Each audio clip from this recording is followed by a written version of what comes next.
एक आदमी एक क्लब की डांसर से obsessed है। इसी क्लब का ओनर इस लड़की को छोड़ना नहीं चाहता।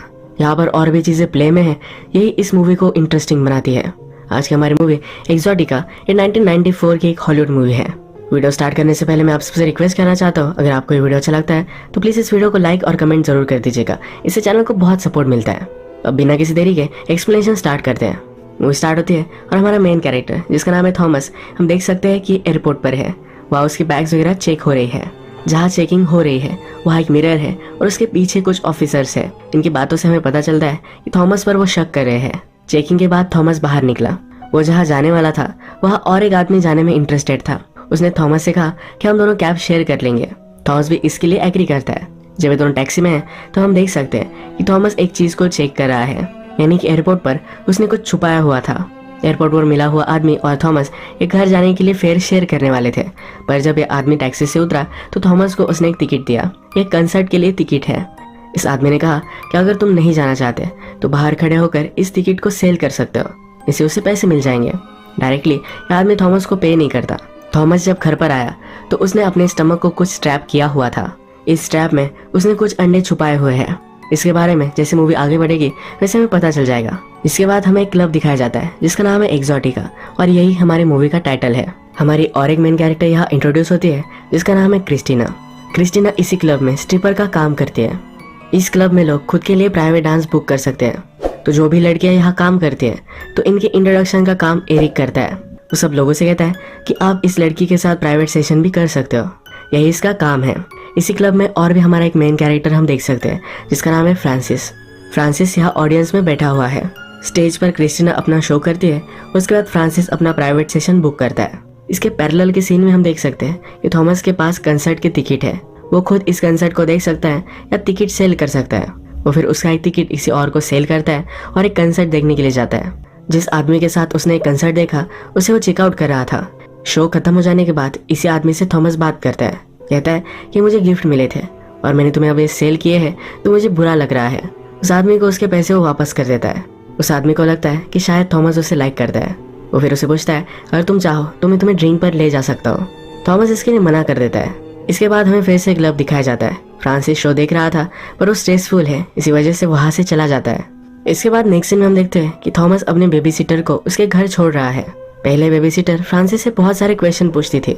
फ्रांसिस उसे कहता है कि मैं इतना बोरिंग हूँ कि तुम मुझे अब कोई भी क्वेश्चन नहीं पूछती। वो हमेशा अपने हेडफोन्स लगाकर ही गाड़ी में बैठती है। वो कहती है कि ऐसा नहीं है, अगर आप चाहो तो मैं आपसे क्वेश्चन पूछ सकती हूँ। इसके बाद ये बेबी सिटर वहाँ से चली जाती है। एक्चुअल में फ्रांसिस जब भी घर से बाहर जाता है तो इसी बेबी सिटर को घर पर रख कर जाता है। इसके नेक्स्ट सीन में हम फिर से क्लब देखते हैं। क्लब में सब लड़कियों को इंट्रोड्यूस करवाने वाला एरिक, इसे उसके बॉस ने बुलवाया है। बॉस का नाम जोए है। जोए एरिक से कहती है कि जब तुम और लड़कियों को इंट्रोड्यूस कराते हो तो तुम्हारी टोन नॉर्मल होती है। जब क्रिस्टीना की बारी आती है तो तुम अपने इमोशंस में बह जाते हो, उसकी बहुत तारीफ करते हो। वो कहती है कि अब तुम्हें ये करना कम कर देना चाहिए। बॉस उससे कह रही थी कि इस इंट्रोडक्शन के पार्ट में वो खुद इन्वॉल्व होना चाहती है। एरिक कहता है कि मैं जो काम करता हूँ ये बहुत ही इंपॉर्टेंट है। लोगों को मैं कन्विंस करता हूँ कि इन लड़कियों के साथ उन्हें प्राइवेट सेशन चाहिए। तुम्हारी इस हालत में अगर तुम ये काम करोगी तो लोगों को ये अच्छा नहीं लगेगा। एक्चुअल में जोए प्रेग्नेंट है, इसी वजह से वो कह रहा था। हमें इस सीन से पता चलता है कि ये बेबी एरिक का है। इस बेबी के बारे में जोए एरिक से बात करती है। उसे पूछती है इस बेबी के बारे में तुम्हें क्या लग रहा है, तुम फील क्या कर रहे हो। एरिक कहता है मुझे तो बहुत सारी फीलिंग्स आ रही है पर ये सब मुझे दबा कर रखनी पड़ेगी। इनके बीच में एक कॉन्ट्रैक्ट है। इस बेबी का फादर एरिक तो है पर फिर भी जोए और एरिक में एक प्रोफेशनल रिलेशनशिप है। जोए को बेबी चाहिए था तो एरिक ने सिर्फ उसे हेल्प की थी। बेबी के बर्थ के बाद एरिक से उसका कोई भी रिलेशनशिप नहीं रहेगा। इसी तरीके का एक कॉन्ट्रैक्ट है। इसके बाद नेक्स्ट सीन में हम देखते हैं थॉमस एनिमल सेल करता है। उसके पास उससे मिलने के लिए फ्रांसिस आता है। फ्रांसिस एक अकाउंटेंट है। अब एरिक का जो बिजनेस है इसे वो ऑडिट करने वाला है। इन दोनों में कन्वर्सेशन होती है। थॉमस फ्रांसिस से पूछता है ये सब ऑडिट करने में तुम्हें कितना टाइम लगेगा। फ्रांसिस कहता है कि तुमने अपने बुक सही से नहीं लगाए हैं तो मुझे 1 वीक तक लग सकता है। हम देख सकते हैं कि थॉमस का ऑडिट हो रहा है तो ज़रा टेंशन में है। इसके बाद नेक्स्ट सीन हम देखते हैं क्रिस्टीना जोए के साथ बात कर रही है। पहले क्रिस्टीना और एरिक का अफेयर था, अब उनका ब्रेकअप हो चुका है। क्रिस्टीना अब जोए के साथ रिलेशनशिप में है। वो जोए से कहती है कि तुम एरिक को फायर क्यों नहीं कर देती। उन दोनों में रिलेशनशिप है, इसी वजह से एरिक जलता रहता है। वो कहती है अगर तुम उसे फायर करोगे तब उस पर एक एहसान ही करोगे, ये सब सिचुएशन मैं आपको फिर से बताता हूँ। जोए एक्चुअल में एरिक के बेबी से प्रेग्नेंट है, पर जोए और एरिक में एक कॉन्ट्रैक्ट है कि एरिक इस बेबी से कोई भी संबंध नहीं रखेगा। फॉर एग्जाम्पल वो एक सरोगेट फादर है। क्रिस्टीना और एरिक में रिलेशनशिप थी जो अब टूट चुकी है। इसके ऑपोजिट में क्रिस्टीना और जोए इन दोनों में रिलेशनशिप है। नेक्स्ट में हम देखते हैं फ्रांसिस जब थॉमस के लिए ऑडिट कर रहा था तब थॉमस के एक ड्रॉअर में उसे गन मिली। गन देखने के बाद वहाँ से वो चला गया। जाते जाते थॉमस से उसने कहा, तुम्हारी बुक्स बहुत ही सस्पिशियस है, तुम जो भी काम करते हो ये मैनेज करने के लिए किसी को तुम्हें हायर करना चाहिए। इसके बाद फ्रांसिस अपने बेबी सिटर को लेने के लिए उसके घर जाता है।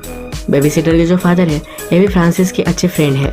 फ्रांसिस फिर बेबी सिटर को घर पर छोड़कर क्लब में क्रिस्टीना का डांस देखने के लिए पहुंच जाता है। इसके पैरेलल के सीन में हम देखते हैं थॉमस ने फिर से कंसर्ट के लिए 2 टिकट्स बाय किए हैं। लास्ट टाइम उसने जो किया था यही वो फिर से करने वाला है, एक स्ट्रेंजर के साथ कंसर्ट देखने वाला है।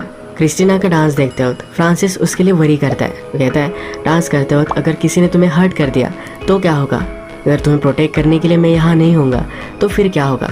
क्रिस्टीना कहती है, तुम हमेशा मुझे प्रोटेक्ट करोगे, कोई भी वरी मत करो। अब ये क्या था, इसकी मिस्ट्री हमें मूवी में आगे पता चलेगी। घर आने के बाद अपनी बेबी सीटर को फ्रांसिस घर छोड़ता है। उसकी बेबी सीटर कहती है कि जब भी तुम घर पर आते हो तो मेरे फादर बहुत ही अनकंफर्टेबल महसूस करते हैं। क्या आप दोनों एक दूसरे के फ्रेंड्स नहीं हैं? फ्रांसिस कहता है, कभी कभी फ्रेंडशिप उसी तरीके से होती है, जैसे आप बड़े होते जाते हो तब आपके साथ एक बैगेज होता है, यानी कि इमोशनल कुछ बुरी चीज़ें आपके साथ हुई होती है जो आप साथ लेकर चलते हो। फ्रांसिस फिर उसे समझाता है कि इस बैगेज के साथ आप फ्रेंडशिप करते हो, कभी कभी इसे आप हाइड करते हो और कभी कभी नहीं। कुछ लोग तो फ्रेंडशिप भी नहीं रखते। तुम्हारे फादर इस टाइप के बैगेज को छुपाते नहीं और फिर भी मेरे साथ फ्रेंडशिप में है। वो कहता है कि शायद हम दोनों की फ्रेंडशिप अनकंफर्टेबल है, पर कभी कभी फ्रेंडशिप उस तरीके से हो सकती है। फ्रांसिस से बेबी सिटर ने बात की तो उसे बहुत अच्छा लगता है। इसके बाद नेक्स्ट सीन जो हम देखते हैं एक पास्ट का है। एक सर्च पार्टी चल रही थी, यानी कि कुछ लोग मिलकर कुछ ढूंढ रहे थे। वहीं पर फर्स्ट टाइम एरिक और क्रिस्टीना मिले थे। क्रिस्टीना एरिक से पूछती है कि अपनी लाइफ में तुम क्या करना चाहते हो। एरिक क्रिस्टीना से कहता है कि अब तो मैं टैक्सी ड्राइवर हूँ, पर मैं डीजे वगैरह बनना चाहता हूँ, मेरी वॉइस के साथ कुछ करना चाहता हूँ। क्रिस्टीना एरिक से कहती है, मुझे लगा था कि तुम ऐसा ही कुछ करते हो, तो तुम्हारी वॉइस बहुत ही अच्छी है, तुम्हारी बातें सुनना इससे बहुत ही ईजी हो जाता है। एरिक क्रिस्टीना से पूछता है, क्या तुम्हारे कोई फ्रेंड्स है? क्रिस्टीना कहती है कि मेरे ज़्यादा कुछ फ्रेंड्स नहीं है। एरिक क्रिस्टीना से कहता है कि आज मुझे लग रहा है कि मेरे कोई फ्रेंड्स होने चाहिए थे। क्रिस्टीना पूछती है कि ऐसा क्यों? तो कहता है कि आज मैं तुमसे मिला हूँ तो इस सब के बारे में मेरे फ्रेंड्स को कहना चाहता हूँ। पहली बार मिलने के बाद ही वो क्रिस्टीना को अब बहुत ही लाइक करने लग चुका है। अब प्रेजेंट में हम देखते हैं कि जब भी एरिक और क्रिस्टीना एक दूसरे के सामने आते हैं तो घिनौनी नज़रों से एक दूसरे को देखते हैं। इन दोनों में रिलेशनशिप बहुत ही अब खराब हो चुकी है। इसी टाइप के एक इनकाउंटर के बाद क्रिस्टीना जोए के पास आती है। वो जोए को कहती है कि तुम में और एरिक में जो कॉन्ट्रैक्ट है इससे मैं डिस्गस्टेड हूँ। इसके पैरेलल में हम देखते हैं कि थॉमस एक स्ट्रेंजर के साथ कंसर्ट देखने के लिए आया हुआ है। जिसके साथ वो था उसे वो लाइक कर रहा था। लास्ट टाइम उसने जैसा किया था, कंसर्ट हो जाने के बाद जिसके साथ वो कंसर्ट देख रहा था उसके पैसे उसे वापस कर दिए। यही ट्रिक वो फिर से इस आदमी के साथ भी करता है। इस आदमी को लाइक करता है तो फिर ये दोनों थॉमस के घर पर आते हैं। घर आने पर थोड़ी सी बातें करते हैं, हैंग आउट करते हैं। थॉमस के घर पर यह आदमी कुछ अंडे देख सकता है। ये थॉमस ने अच्छी तरीके से प्रोटेक्ट करके रखे हैं। इस बारे में वो आदमी थॉमस से पूछता है। ये जो अंडे हैं ये बहुत ही रेयर एनिमल्स के हैं। इसके बाद ये दोनों इंटीमेट हो जाते हैं। आज रात फिर से फ्रांसिस क्रिस्टीना का डांस देखने के लिए आया। वो फिर से वरी कर रहा था कि जब वो क्रिस्टीना के साथ नहीं होता है तो शायद उसे कोई हर्ट कर सकता है। इसके बाद वो बहुत ही डिस्टर्ब हो गया और वॉशरूम चला आया। फ्रांसिस जनरली क्रिस्टीना को पूरी रात के लिए बुक कर लेता है। पूरी रात तक उसका डांस देखता रहता है। वो अच्छे से बात करते हैं तो एरिक जेलस हो जाता है। फ्रांसिस जब वॉशरूम आया हुआ था तो उसके पीछे पीछे एरिक आ गया। उससे वो बात करता है। एरिक कहता है, तुम और क्रिस्टीना अब बहुत ही अच्छे फ्रेंड्स बन चुके हो। वो किसी के साथ भी इतना क्लोज नहीं है, तुम दोनों बहुत ही क्लोज हो। या तुम्हें नहीं लगता कि तुम्हें उसे अब टच करना चाहिए? उसे वो पसंद आएगा। एरिक फ्रांसिस को ट्रिक कर रहा है। फ्रांसिस भी ज़्यादा कुछ सोचता नहीं और जब क्रिस्टीना के पास आता है तो उसे टच करने की कोशिश करता है। एरिक फिर उसके पास जाकर उसे मारकर क्लब से बाहर निकाल देता है। यहाँ डांस करते वक्त डांसर को टच करना अलाउड नहीं है। फ्रांसिस बहुत ही हर्ट हो चुका था, शायद उसे फिर से क्लब में भी नहीं आने देंगे। रात में जब अपनी बेबी सिटर को घर पर छोड़ रहा था तो उसकी बेबी सिटर ने उसके सर पर एक चोट देखी। वो पूछती है, क्या तुम ठीक हो? फ्रांसिस को अब अपने खुद के एग्जिस्टेंस पर क्वेश्चंस आ रहे हैं। वो कहता है, जब हमने किसी से मांगा ही नहीं कि हमें इस वर्ल्ड में रहना है तो हम क्यों रह रहे हैं? उसे सुसाइड के थॉट आ रहे हैं। एरिक ने फ्रांसिस को क्लब से बाहर निकाल दिया तो फ्रांसिस कोई केस वगैरह ना करे, तो इसी वजह से जोए उससे क्वेश्चंस पूछती है। कहती है तुम्हें उसे वार्निंग देनी चाहिए थी, डायरेक्टली उसे बाहर क्यों फेंक दिया? एरिक कहता है कि मेरा इम्पल्सिव डिसीजन था, मुझे लगा था शायद वो क्रिस्टीना को हर्ट करेगा। क्रिस्टीना भी इस कन्वर्सेशन में फ्रांसिस की साइड लेती है, कहती है फ्रांसिस ने मुझे टच तो किया पर उसका वैसा मीनिंग नहीं था। जोए इस बात को सही से समझ नहीं पाती। प्रीवियस के सीन में हमने देखा था कि थॉमस एक आदमी के साथ इंटीमेट हुआ था। जब सुबह होती है तो वो आदमी वहाँ से जा चुका है और थॉमस के अंडे भी वहाँ से गायब है। फ्रांसिस उस आदमी को कॉल लगाता है तो आदमी कहता है मैं तुमसे फिर से मिलना चाहता हूँ, इसलिए वो अंडे लेकर जा चुका है। इसके बाद हम फिर से फ्लैशबैक का सीन देख सकते हैं। ये जो सीन है इसमें एरिक और क्रिस्टीना फर्स्ट टाइम मिले हैं और वो कुछ ढूंढ रहे हैं। इन दोनों में बहुत सारी बातें हुई और एरिक को क्रिस्टीना बहुत ही अच्छी लगती है। क्रिस्टीना से कहता है कभी कभी मुझे लाइफ में लगता है कि मैं कभी भी सेटिस्फाइड नहीं होऊंगा, इसी वजह से मुझसे बहुत सारी चीज़ें छूट जाती हैं। अब मैं तुमसे मिला हो तो तुम मुझे बहुत ही अच्छी लगी, मुझे लगता है शायद तुम भी मुझे छोड़कर चली जाओगी। इसके बाद हम फिर से प्रेजेंट देखते हैं। लास्ट नाइट फ्रांसिस जो भी बातें कर रहा था इससे उसकी बेबी सिटर वरीड है। वो अपने डैड से कहती है फ्रांसिस के लिए मैं अब बेबी सिट नहीं करना चाहती। यहाँ हमें पता चलता है फ्रांसिस की पहले फैमिली हुआ करती थी। फैमिली की डेथ के बाद भी फ्रांसिस बेबी सिटर को घर पर लेकर जाता है और घर का ख्याल रखने के लिए कहता है। लास्ट नाइट जो हुआ था फ्रांसिस को डायरेक्टली क्लब से बाहर निकाल दिया गया था, तो क्रिस्टीना से और वो फिर से बात करना चाहता है। उसे कुछ क्वेश्चन है पर वो क्लब में नहीं जा सकता। वो जब थॉमस को ऑडिट करने के लिए फिर से उसके पास आया तो उसने उससे बात की। फ्रांसिस ने कहा कि तुम क्लब में जाना, वहाँ जाकर क्रिस्टीना से मिलना। फ्रांसिस ने उसे कुछ क्वेश्चंस दिए हैं, कहता है मैं ये सब क्वेश्चन क्रिस्टीना से पूछने हैं। थॉमस ये नहीं करना चाहता। फ्रांसिस कहता है मुझे तुम्हारे इलीगल बिजनेस के बारे में पता है, जो एनिमल के अंडे तुम सप्लाई करते हो, ये $200,000 का तुम्हारा बिजनेस है। तुम सही से उसकी अकाउंटिंग नहीं रखते, जो मैंने अब पकड़ लिया है। गवर्नमेंट को तुम पर पहले ही शक था, जो मैं कंफर्म कर सकता हूँ। फ्रांसिस ने अब जो थॉमस को ब्लैकमेल किया है तो थॉमस के पास भी ज़्यादा कुछ ऑप्शन नहीं है। वो रात में जाता है और क्रिस्टीना का डांस बाय करता है। थॉमस क्रिस्टीना से पूछता है जिस आदमी के लिए कल तुम डांस कर रहे थे उसे बाहर क्यों फेंक दिया गया। क्रिस्टीना थॉमस से कहती है कि उसे मुझे टच नहीं करना चाहिए था। थॉमस पूछता है तुम्हें क्या लगता है उसके माइंड में चल क्या रहा था जब उसने तुम्हें टच किया। क्रिस्टीना कहती है हम दोनों में रिलेशनशिप बहुत ही अलग है। कुछ सालों पहले उसकी वाइफ और डॉटर का मर्डर हो गया था। पुलिस को लगा कि यह मर्डर फ्रांसिस ने ही किया है। उन्होंने फ्रांसिस को बहुत टॉर्चर किया था। बाद में रियल किलर पकड़ा गया और फ्रांसिस फ्री था, पर अब भी फ्रांसिस को इस चीज़ के बारे में बहुत बुरा लगता है। अपनी फैमिली को बहुत ही मिस करता है। फ्रांसिस और क्रिस्टीना एक दूसरे को जानते हैं और वो कहती है कि हम दोनों में एक अंडरस्टैंडिंग थी। कुछ अनस्पोकन रूल्स थे जो उसे नहीं तोड़ने चाहिए थे। क्रिस्टीना और थॉमस में कन्वर्सेशन बहुत ही डीप हो चुकी थी। ये जब एरिक ने देखा तो फिर से वो जेलस हो गया था। थॉमस जब वॉशरूम गया तो उसके पीछे पीछे फिर से एरिक आया। उसने कहा कि तुम क्रिस्टीना से बहुत ही अच्छे से बात कर रहे थे, कुछ ही घंटों में तुम दोनों अच्छे से फ्रेंड्स बन चुके हो। कहता है क्रिस्टीना और मेरा हम दोनों का रिलेशनशिप भी ऐसा ही था। मैं फर्स्ट टाइम उसे मिला और मुझे लगा कि मैं हमेशा से उसे जानता हूँ, मैं उसे बहुत प्यार करता हूँ। एरिक का इस तरह से थॉमस से बात करना ये बहुत ही वियर्ड था। थॉमस जब क्रिस्टीना के पास आता है तो उसे सब कुछ ये चीज़ बताता है। क्रिस्टीना समझ जाती है ये एरिक ही होगा। वो ये भी फिगर आउट करती है कि शायद फ्रांसिस से कल एरिक ने बात की थी। क्रिस्टीना फिर जोए को ये सब बताती है, उसकी कंप्लेंट करती है। एरिक अपनी सफाई में कुछ कहता है पर क्रिस्टीना उस पर बहुत ज़्यादा नाराज़ है। एरिक को लगता है कि शायद वो फिर से क्रिस्टीना को पा सकता है, पर इन दोनों में रिलेशनशिप बियॉन्ड रिपेयर चली गई है। रात में फ्रांसिस ने क्लब में आने का ट्राई किया पर उसे किसी ने भी आने नहीं दिया। इस चीज़ से फ्रांसिस बहुत ही चिढ़ चुका है। नेक्स्ट डे जब वो थॉमस से मिलता है तो उसकी गन ले लेता है। कहता है कि अब मैं एरिक को जाकर मार आऊँगा। फ्रांसिस ने जब थॉमस को क्लब में भेजा था तो थॉमस के पास एक माइक्रोफोन था। थॉमस क्रिस्टीना से जो भी सब बातें कर रहा था ये सब फ्रांसिस गाड़ी में सुन रहा था। फ्रांसिस को अब पता चल चुका है कि एरिक ने उसे सेटअप किया था। उसने उसे मैनिपुलेट किया कि वो क्रिस्टीना को टच करे। फ्रांसिस इस बात से बहुत ही गुस्सा है। वो नेक्स्ट दिन जब थॉमस से मिलने के लिए आता है थॉमस की गन वो ले लेता है।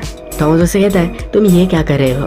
फ्रांसिस कहता है मेरी लाइफ में मुझसे सब चीज़ें छीन ली गई है। वो क्लब में आकर क्रिस्टीना से जब बात करता था तो उसे अच्छा लगता था। अब ये भी चीज़ एरिक की वजह से उसे छीन गई है। अब वो एरिक को मार डालना चाहता है। फ्रांसिस ने फिर थॉमस के साथ प्लान बनाया। उसने कहा कि तुम जाकर क्रिस्टीना को टच करना। एरिक जब तुम्हें क्लब से बाहर निकालेगा तब मैं उसे मार डालूंगा। ये उनका प्लान एग्जीक्यूट हो ही रहा था तभी एरिक खुद से क्लब से बाहर निकल गया। फ्रांसिस के हाथ में उसने गन देखी। एरिक कहता है मैं तुम्हारे बारे में सब कुछ जानता हूँ, अगर तुम चाहो तो मुझे मार सकते हो। वो उसे एक बात बताता है। कहता है तुम्हारी बेटी की डेड बॉडी मुझे ही मिली थी। एरिक अपने ब्रेकअप की वजह से दुखी है और फ्रांसिस अपनी बेटी की वजह से। फ्रांसिस फिर अपना माइंड चेंज कर लेता है और रोने लग जाता है।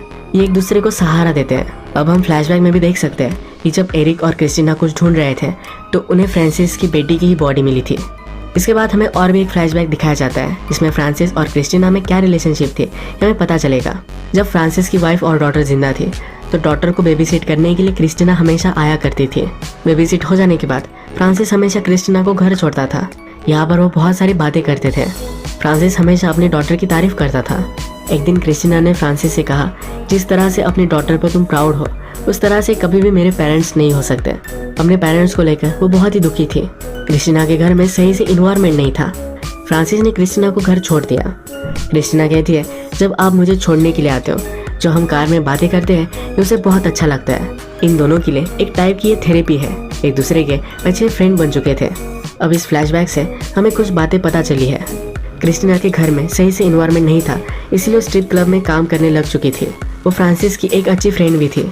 अपनी वाइफ और डॉटर के मर जाने के बाद फ्रांसिस को इमोशनल सपोर्ट की ज़रूरत है, इसलिए वो हमेशा क्रिस्टीना को देखने के लिए आता था।